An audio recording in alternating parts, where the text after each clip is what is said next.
Goal, nation's leading institute.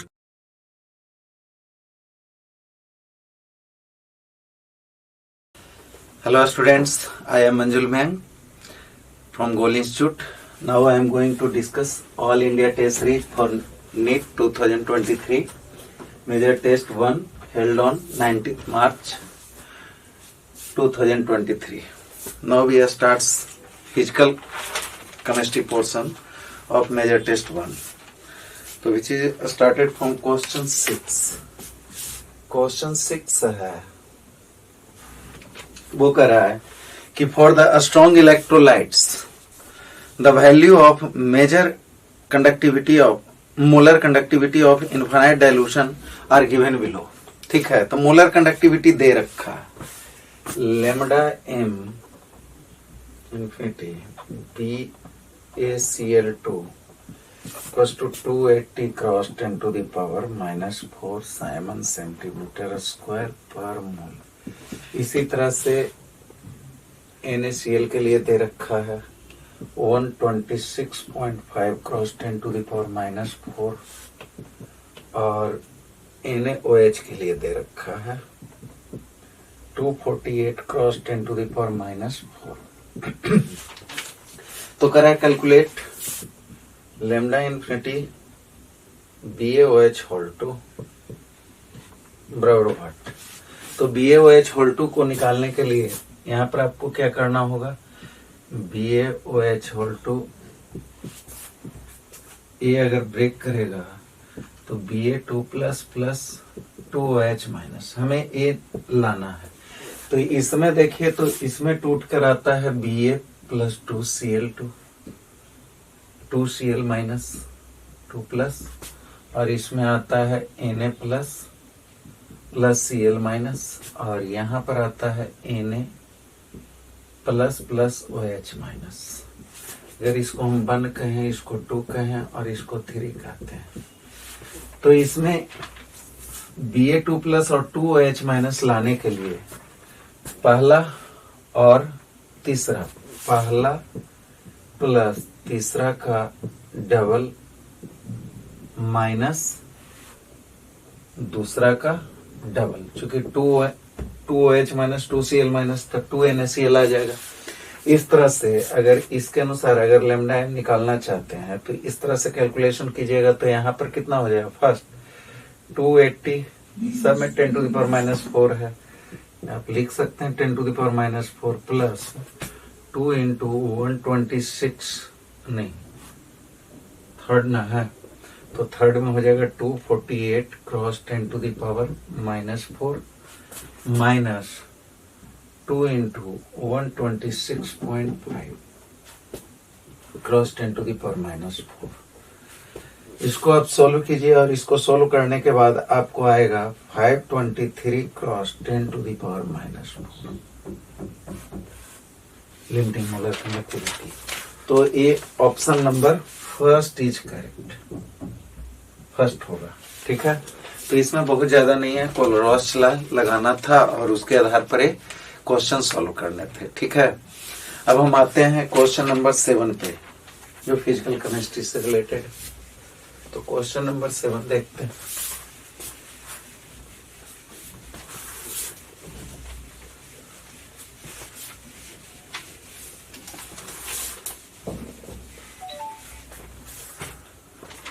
Question number 7 में कह रहा है among the following which one is negative charged chloride, negative charge solve.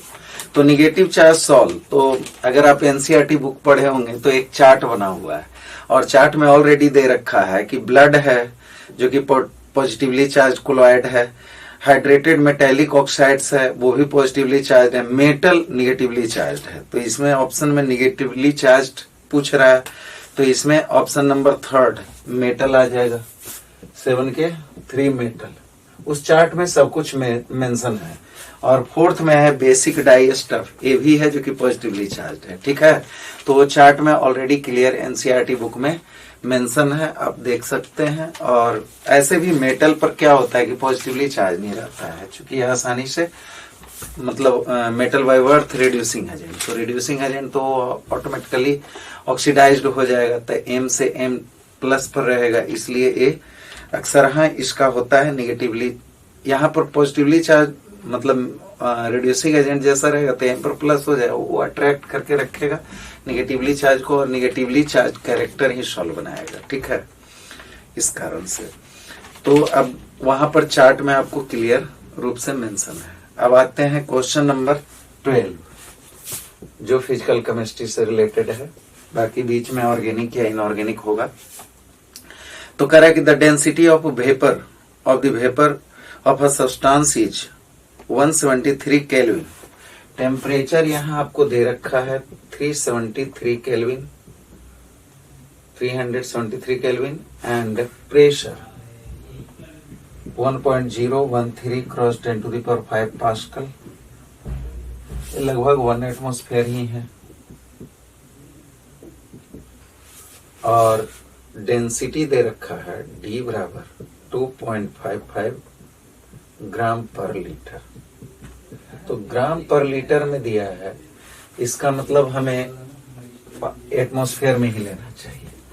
तो यहाँ पर क्या हो जाएगा, D बराबर PV बराबर nRT गैस ला इक्वेशन से। अब N बराबर W/mRT, ठीक है। इसलिए अब यहाँ पर पूछ क्या रहा, कैलकुलेट मोलर मास, M बराबर व्हाट, ठीक है। तो M बराबर क्या हो जाएगा, W/V RT/P, ठीक है। तो W/V आप इसको कर सकते हैं डेंसिटी DRT/P।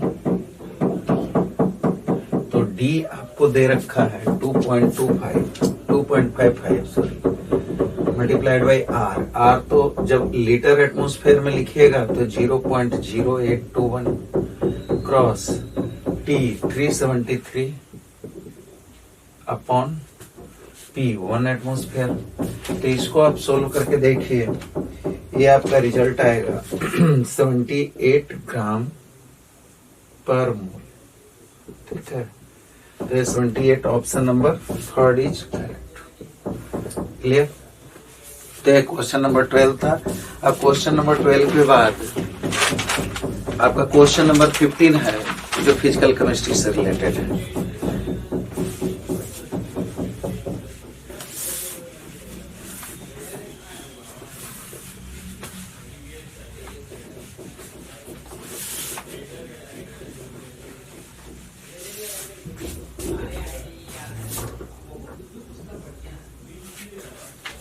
क्वेश्चन नंबर 15 में कह रहा है कि among the following which one can not be calculated by Born Haber cycle of formation of CaO। CaO को फॉर्म करना है, हमें CaO बनाना है। तो CaO कैसे बनेगा, तो बॉर्न-हाइवर्ट साइकिल को अगर यूज करते हैं,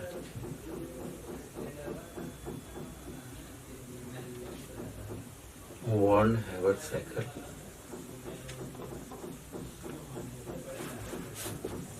तो आप देखिए कैल्शियम सॉलिड लीजिएगा, ऑक्सीजन लीजिएगा, गैस स्टेट में रहेगा। अब इस सॉलिड से गैस बनेगा, सब्लिमेशन होगा, ठीक है। तो डेल्टा H सब्लिमेशन, फिर इससे आपको गैस से आयन में बनाना पड़ेगा, तो यहाँ पर आयनाइजेशन होगा I। फिर इससे ऑक्सीजन की बात कीजिएगा तो एटोमाइजेशन करना पड़ेगा, डेल्टा H एटोमाइजेशन। फिर एटोमाइजेशन,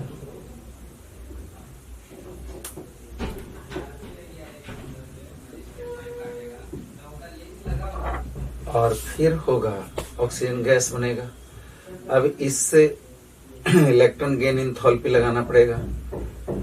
फिर यहाँ पर आपको O2 माइनस बनेगा, यहाँ Ca2 प्लस बनेगा, और ये दोनों लैटिस में अरेंज्ड होगा, तब जाकर ये बनेगा। इसको हम आप कर सकते हैं लैटिस इंथैल्पी। तो इसमें आप देखिए चॉइस में करा कि इसमें से बॉर्न-हाइवर्ट साइकिल फॉर्मेशन में क्या आप नहीं कैलकुलेट कर सकते हैं। तो इसमें क्या क्या इन्वॉल्व, लैटिस इंथैल्पी हुआ है इन्वॉल्व। तो लैटिस एनर्जी ऑफ Ca होगा, कैलकुलेट कर सकते हैं। Ea इलेक्ट्रॉन एफिनिटी, ये भी है इलेक्ट्रॉन गेन या इलेक्ट्रॉन एफिनिटी भी आप बोल सकते हैं। फिर कह रहा है कि hydration energy of the calcium 2+। Hydration energy का तो कहीं जिक्र ही नहीं है, इसका मतलब option number 3 is correct, hydration enthalpy. ठीक है। और चौथा में आई ऑफ कैल्शियम, आयनाइजेशन एंथैल्पी भी इन्वॉल्व हुआ है, तो इसलिए ऑप्शन क्या होना चाहिए, 3rd नंबर करेक्ट होगा। ठीक है। अब हम स्टार्ट करते हैं क्वेश्चन नंबर 20। तो क्वेश्चन नंबर 20 में कह रहा है कि how many unit cells are present in cube shaped ideal rock salt type crystal MgO of mass 4 gram. ठीक है।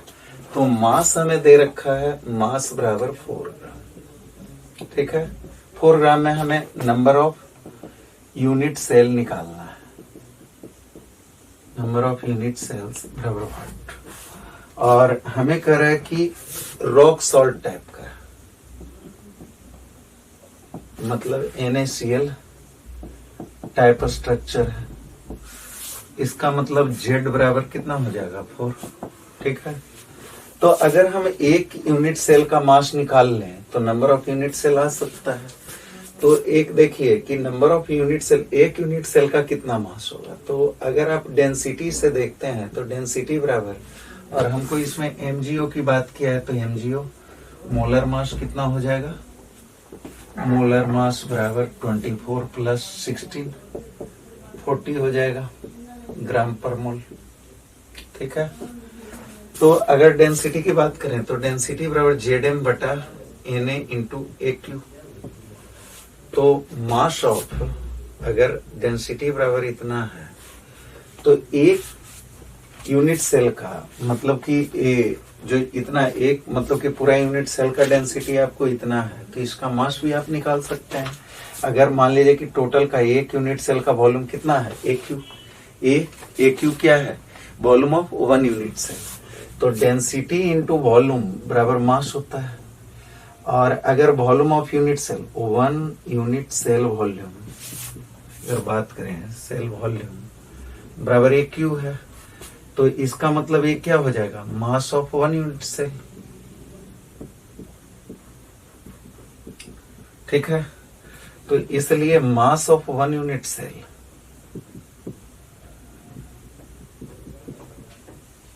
बराबर M बराबर D के जगह तो D रहने देते हैं और यहाँ AQ कर देते हैं, और D अगर लिखेंगे तो यहाँ पर Zm बटा Na इंटू AQ, तो ये कैंसिल हो जाएगा। इसका मतलब एक यूनिट सेल का मास Zm बटा Na होगा। ठीक है। अब अगर ये मास ऑफ 1 यूनिट सेल निकल गया तो यहाँ पर 4 ग्राम में कितना यूनिट सेल है, तो 1 यूनिट सेल, तो यहाँ पर मास ऑफ 1 यूनिट सेल बराबर इतना। तो नंबर ऑफ यूनिट सेल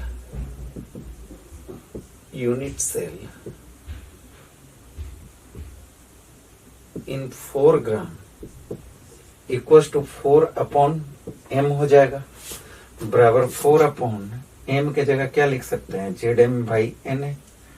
तो यहाँ पर आपका रिजल्ट आएगा 4 × Na/Z/m, बराबर आप लिख सकते हैं 4 × 6 × 10⁻23 6.022 × 10⁻23 Z 4 ही है इंटू M 40।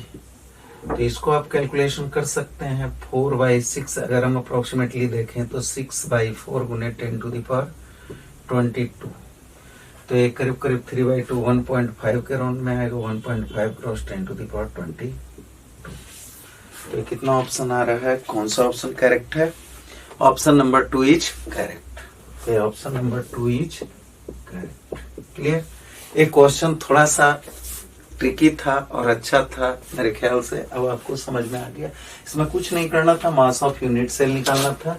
एक यूनिट सेल का अगर मास निकाल लेते हैं तो नंबर ऑफ यूनिट सेल्स 4 ग्राम में कितना होगा, 4/m। एक यूनिटरी मेथड से भी आप देख सकते हैं और अल्टीमेटली इसे सॉल्व कर सकते हैं। तो एक क्वेश्चन अच्छा था और मेरे ख्याल से समझ में आ गया होगा। ठीक है, अब क्वेश्चन नंबर 21। नेक्स्ट क्वेश्चन है क्वेश्चन नंबर 21 नंबर क्वेश्चन में कहना चाह रहा है कि consider the salt like NaX। ये तो सिंपल क्वेश्चन देखने से लग रहा है। NaXH by SO4 Z2H2। तो ओवरऑल चार्ज 0 होता है जी। तो इस पर आप जानते हैं कि +1 होता है, इस पर क्या लेते हैं +1 ही, और इस पर -2। तो -2 इंटू Z, यहाँ पर y और यहाँ पर x इंटू x। ठीक है, इक्वल टू क्या होना चाहिए 0। वाटर के लिए तो ऑलरेडी 0 है। तो इसमें आप देखिएगा कि x plus y -2z equal to 0, इसलिए x प्लस y बराबर 2z। तो ये relation option number 2 is correct. Option number 2 is correct. तो इसमें क्वेश्चन में कुछ नहीं था, ये आप कह सकते हैं कि रेडॉक्स रिएक्शन से रिलेटेड था, ऑक्सीडेशन नंबर से। तो इसमें एक्स वाई जेड में रिलेशन था जो आसानी से आप इससे कैलकुलेट कर सकते थे। अब है क्वेश्चन नंबर 22। क्वेश्चन नंबर 22 में कहना चाह रहा है कि real gas most closely approaches the behaviour of ideal gas. Real gas ideal gas जैसा कब बिहेव करेगा? जब लो प्रेशर और हाई टेम्परेचर हो।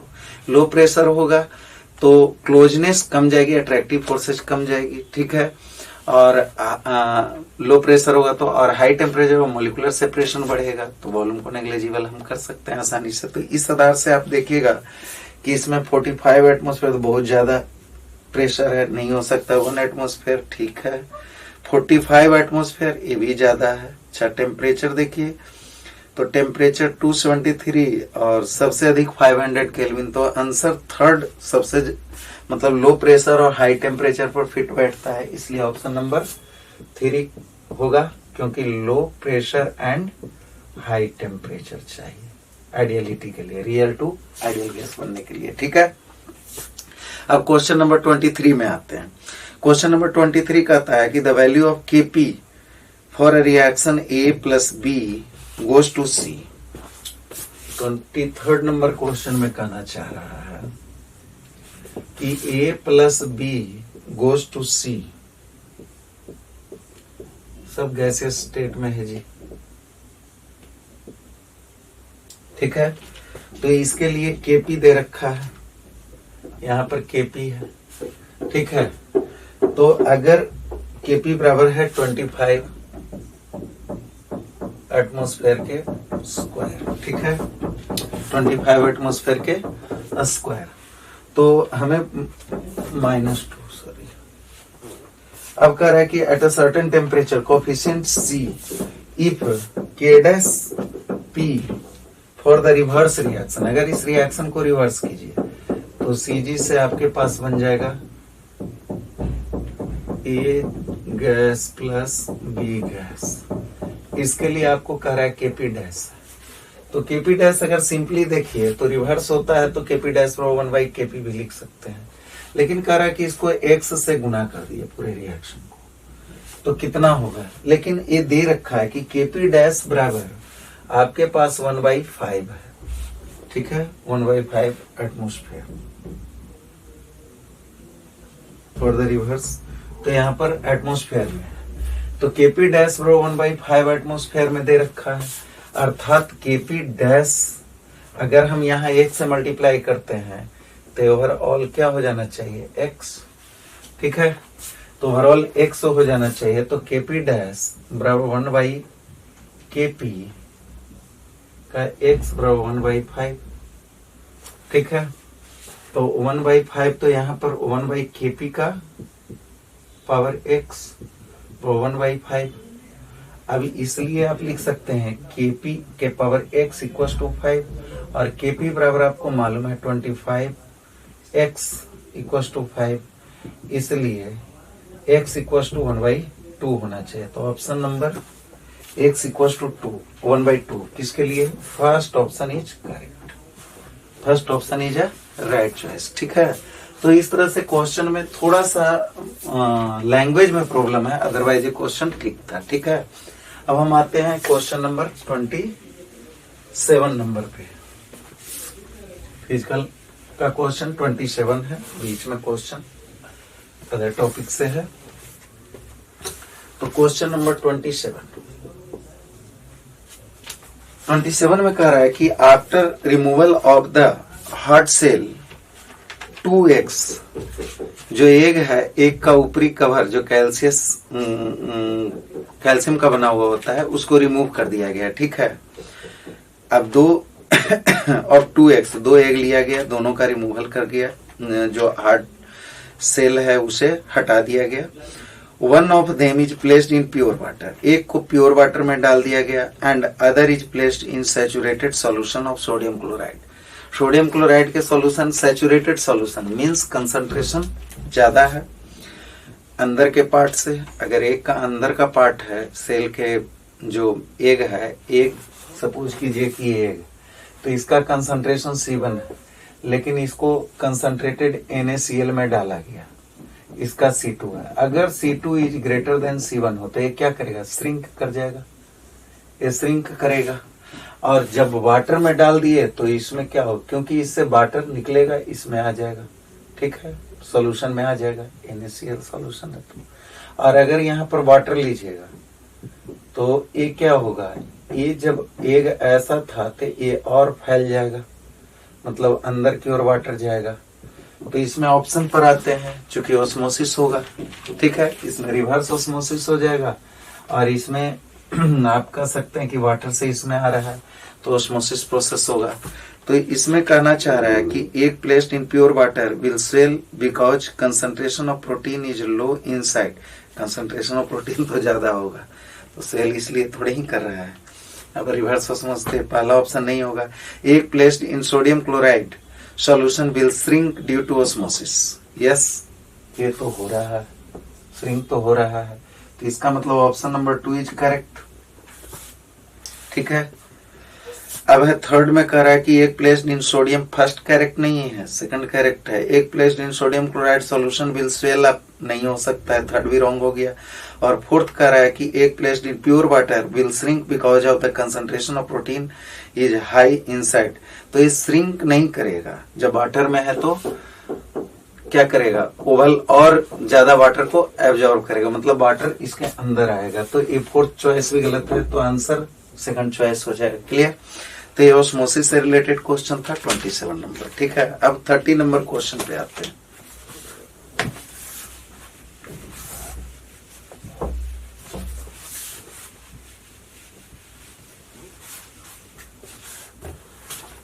क्वेश्चन नंबर 30 कहता है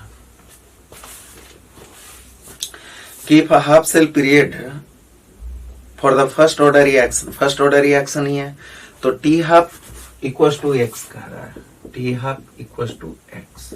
ठीक है, और टी हाफ बराबर आप जानते हैं 0.0693 अपॉन के। ठीक है, अब कह रहा है कि 3/4 life period of the same reaction is Y. एक टी 3/4 अगर मतलब बचा बाद में, तो इसके लिए आपको बाई करा, तो ये होता है कि 2.303 बाई के लॉग R0 बाई RT। तो RT के लिए लिखिएगा R0 माइनस 3/4, इतना डिसइंटीग्रेट कर दिया तो 3/4 R0। क्लियर, इतना आएगा RT के टाइम में। तो 2.303 बाई के के जगह लिख सकते हैं 0.693, ऊपर हो जाएगा टी हाफ, इससे आपको के बराबर आ जाएगा 0.693 अपॉन एक्स, तो ऊपर आ जाएगा एक्स, और यहाँ log R0 upon R0 by 4।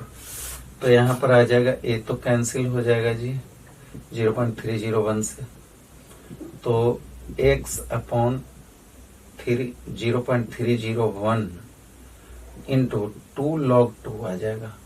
log 4 चूंकि ये कटेगा तो ये log 4 में 4 ऊपर चला जाएगा, तो यहाँ log 2 का मान इतना ही होता है, इसलिए कैंसिल हो जाएगा, तो 2x, इसलिए y बराबर क्या हो जाएगा 2x। तो ये कौन सा option correct, y equal to 2x, ये first option is right choice. ठीक है, तो ऑप्शन 30 में option number first is correct. Clear. अब आता है 32 नंबर।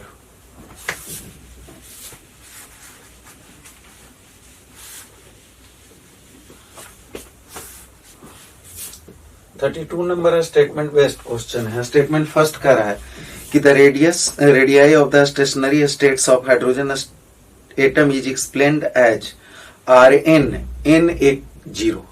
तो Na0 बराबर दे रखा है Rn इक्वल टू Na0 बराबर 52.9 पिकोमीटर, लेकिन यहाँ A नहीं होता है, A0 N स्क्वायर होता है, तो यहाँ पर N दिया है, इसलिए ये क्या हो गया, गलत हो गया। तो statement first is wrong. Statement 2 आइए, तो स्टेटमेंट 2 में कह रहा है कि as N increases the value of R will increases. हाँ, अगर Rn बराबर A0 N स्क्वायर है तो N इंक्रीज करेगा तो Rn भी इंक्रीज करेगा, तो ये करेक्ट है, जबकि ये रॉन्ग है, तो ऑप्शन 2 इज करेक्ट। तो स्टेटमेंट 2 इज करेक्ट, तो यहाँ पर statement 2 is true but statement 1 is false, तो यहाँ पर आएगा fourth option. Statement 2 is true and statement 1 is false. Clear. अब आता है क्वेश्चन नंबर 33 नंबर क्वेश्चन में कर रहा है कि the weight of molecule of a compound, one molecule का निकालने का है। सही जी, क्वेश्चन कभी फिजिकल में आ सकता है। The weight of a molecule of a compound A C6H12O6 का one molecule mass of one molecule बराबर क्या हो जाएगा, इतना AMU, इसका जो मोलर मास कितना हो जाता है 180, तो 180 AMU में कन्वर्ट कर देते हैं तो क्या हो जाता है एक मॉलिक्यूल का मास। अब इसको AMU को आप निकालना चाहते हैं तो 180 गुने 1.66 क्रॉस 10 टू द पावर -24 ग्राम। ठीक है, तो उसके अनुसार आप निकाल सकते हैं, इसको सोल्व कीजिए। 16 दूनी 32, करीब करीब 3 के लगभग आ जाएगा, तो 300, 16 दूनी 32 2.00, तो 300 क्रॉस 10 टू द पावर -24 ग्राम। तो आप लिख सकते हैं 3 क्रॉस 10 टू द पावर -22 ग्राम। तो ये option number second is correct, क्योंकि सेकंड सिमिलर आ रहा है। इसको लगभग, मतलब हम एग्जैक्ट तो नहीं कर सकते कि 300, आप कैलकुलेशन करके देखिएगा, लेकिन आना चाहिए करीब करीब इतना ही। तो जब इतना आएगा तो यहाँ पर 3 क्रॉस, तो ऐसा चॉइस भी दिया है कि option number 2 is correct. Clear. तो अब हम आते हैं क्वेश्चन नंबर 35। तो नेक्स्ट क्वेश्चन है फिजिकल केमिस्ट्री का 35।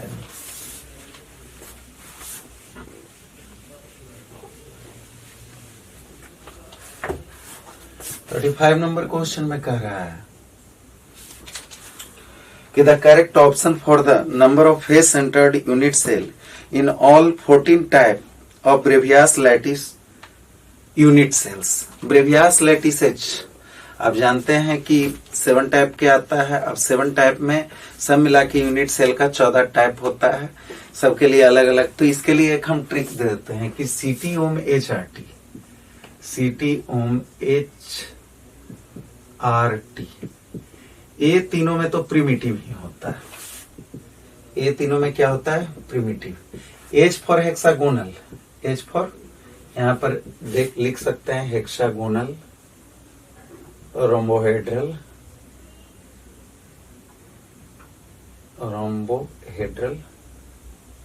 और एक ट्राइक्लिनिक। ठीक है, और इसके लिए इसका मतलब होता है cubic, tetragonal, orthorhombic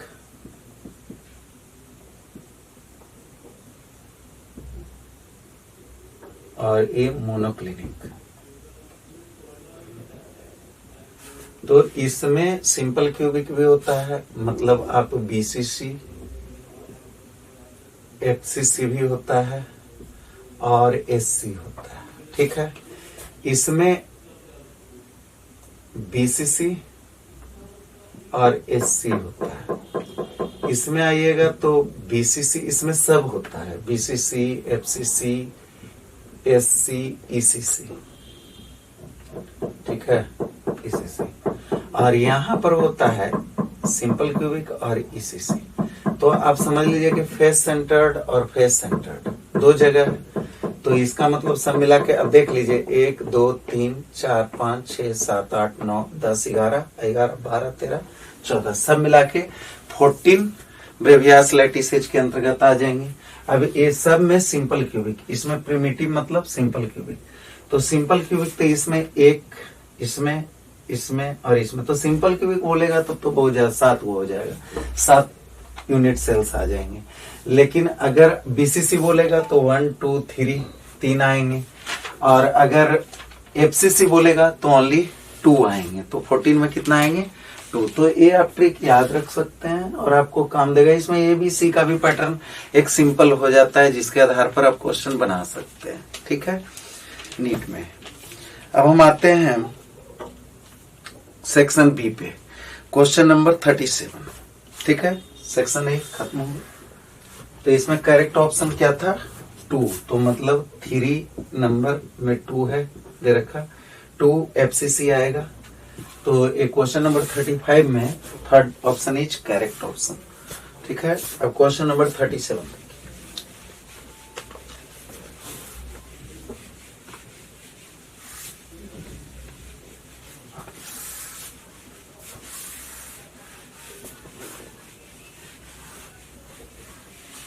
section B का 37 करा के at constant temperature PV equals to C, the value of C depends on. देखिए हम तो जानते हैं कि आइडियल गैस इक्वेशन से पीवी बाय एनआरटी, ठीक है, लेकिन कह रहा है कि एट कांस्टेंट टेम्परेचर टी को कांस्टेंट मान लिया गया। तो कांस्टेंट मान लिया गया तो यहाँ पर कह रहा है कि सी है, तो सी डिपेंड करेगा एन पे, चूंकि एन तो वेरिएबल है। इसका मतलब अमाउंट ऑफ सब्सटेंस पे, तो सी depends on amount of substance, क्योंकि आर भी कांस्टेंट है और टी को कांस्टेंट कह रहा है क्वेश्चन में, लेकिन एन तो कांस्टेंट नहीं है। तो यहां पर किस पर डिपेंड करेगा, अमाउंट ऑफ सब्सटेंस या क्वांटिटी ऑफ गैस, या इसी को आप कह सकते हैं क्वांटिटी पे, क्वांटिटी ऑफ गैस पे निर्भर करेगा, ठीक है। हाँ गैसेस सब्सटेंस है तो गैस पर निर्भर करेगा, ठीक, क्वांटिटी पर निर्भर करेगा, क्लियर। अब नेक्स्ट क्वेश्चन 39, तो इसमें ऑप्शन नंबर कौन था, सेकंड इज करेक्ट, ठीक है। ये 37 नंबर क्वेश्चन था, 37 नंबर का second number option correct. 39 number कह रहा है कि consider the reaction at 370 kelvin H2 plus Br2, H2 plus Br2 2HBr बना रहा है, delta H not equal to -185 kilo joule, ठीक है। If 3 mole of hydrogen completely react with 3 mole of bromine to form HBr, मतलब ये 3 से गुना हो जाए, 3H2 plus 3Br2 तो 6HBr बनेगा। तो आगे क्या कहना चाह रहा है इस क्वेश्चन में, कह रहा है what is delta U for this reaction. तो इसके लिए डेल्टा यू बराबर व्हाट, तो डेल्टा यू निकालने के लिए आप देखिए डेल्टा एच के रिलेशन से आप देख सकते हैं, डेल्टा एच नॉट बराबर delta U not plus delta N G R T. अब डेल्टा एन जी की बात है तो इस रिएक्शन में अगर देखिए तो टोटल नंबर ऑफ मोल्स 6 है और इधर भी क्या है 6 नंबर ऑफ मोल्स है, 6 मोल्स है, 3 + 3 और यहाँ पर 6 मोल्स। तो डेल्टा एन जी बराबर क्या हो जाएगा, 6 माइनस 6 बराबर 0, अर्थात एक टर्म क्या हो जाएगा, 0, कैंसिल हो जाएगा। तो अब बचेगा इसका मतलब डेल्टा यू बराबर डेल्टा एच बराबर माइनस 185 किलो जूल, ये आंसर आ जाएगा। तो ये सिंपल क्वेश्चन था। अब इसमें है कि ऑप्शन नंबर कौन करेक्ट है, ऑप्शन नंबर, लेकिन यहाँ पर 3 से गुना किया है, यहाँ 3 से है ना, 3 टाइम्स है, वहां 1 के लिए था, इसलिए यहाँ पर 3 से मल्टीप्लाई भी कीजिएगा, 3h भी लाइएगा डेल्टा यू 0 के लिए, ठीक है, क्योंकि यहाँ पर 3 डेल्टा एच नॉट लेना होगा, ठीक है। तो u बराबर डेल्टा यू बराबर 3 डेल्टा एच नॉट प्लस इतना, ठीक है। तो इसके अनुसार क्या आ जाएगा, 555 किलो जूल, क्लियर। तो ऑप्शन नंबर 4 इज करेक्ट। अब आते हैं नेक्स्ट क्वेश्चन 41।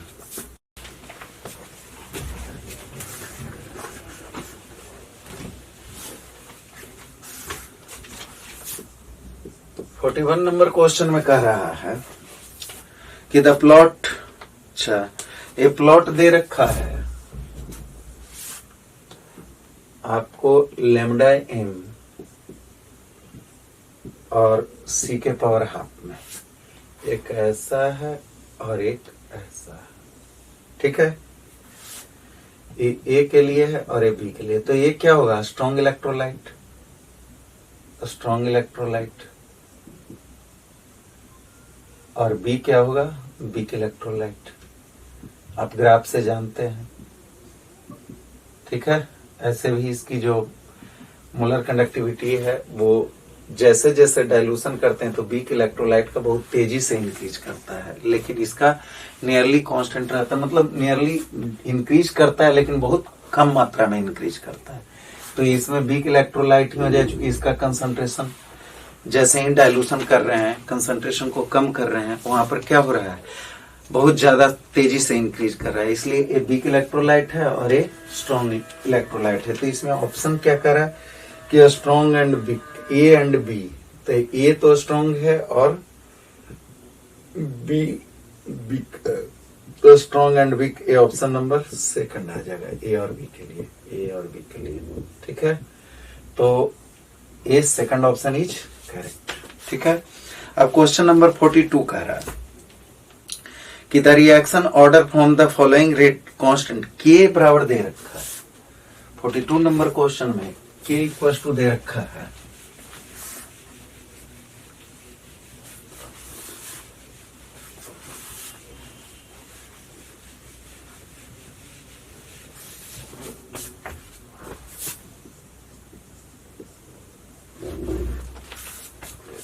कि k equals to 2.3 cross 10 to the power -5 litre per mole पर सेकंड,